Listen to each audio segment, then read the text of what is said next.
Welcome.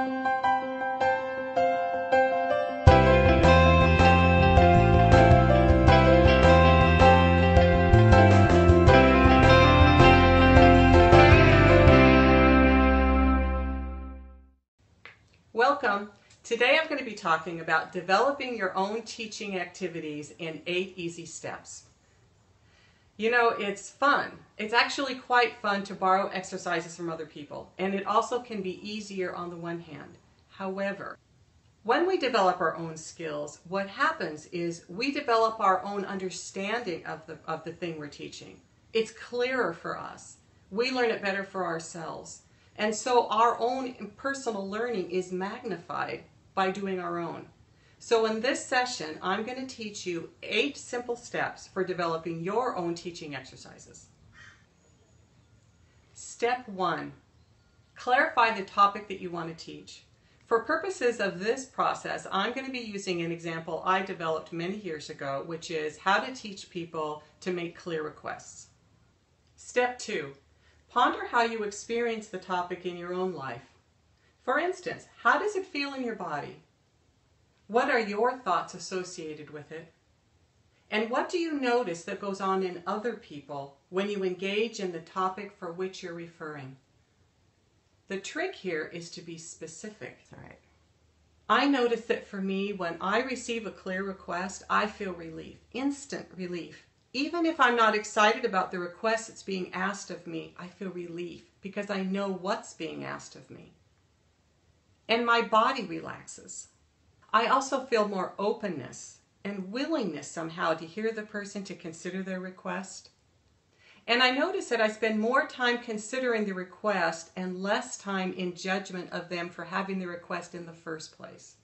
Step 3. If you can't remember how you experienced the topic, go out into your life and watch yourself and others experiencing it. For instance, if you want to teach the value of making clear requests, go out in your world and make unclear requests. Make them to your friends and your mother and your dad and the lady down the street. It doesn't matter. Just make them. And notice how other people respond to you.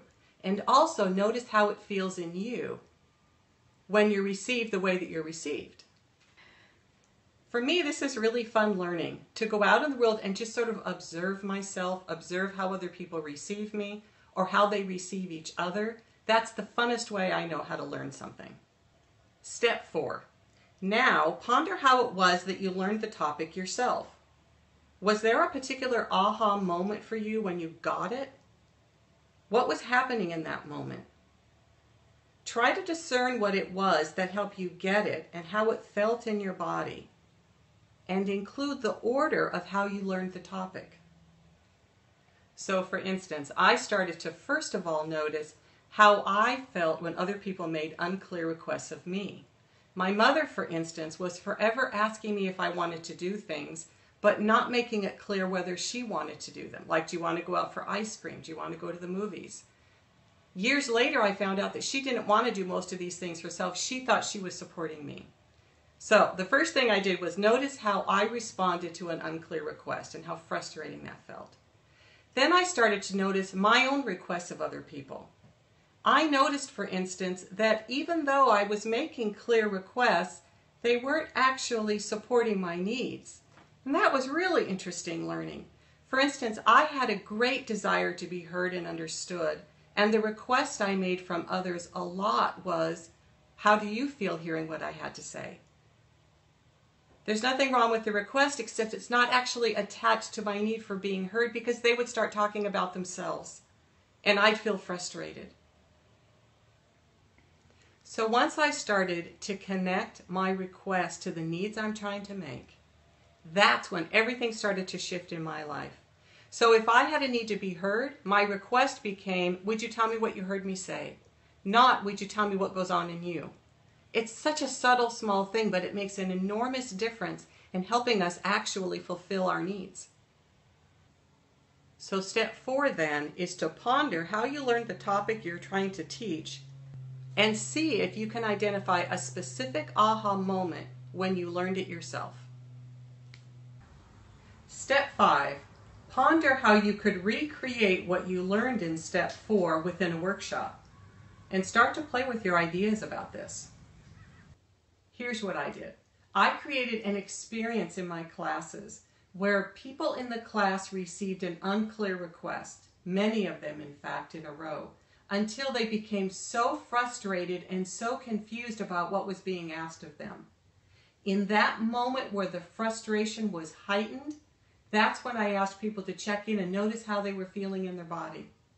And as they started to talk about, I feel frustrated, I feel tense, I have no idea what you want with me, that was at the moment that I started to explain how frustrating it is to receive an unclear request.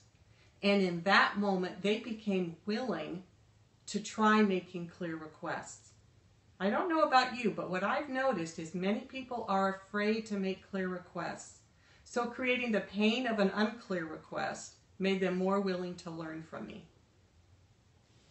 Step 6. When you have an exercise that you like, try it out on friends, whether they're NVC practitioners or not. So I met with a group of women every other week, and we supported each other in our lives.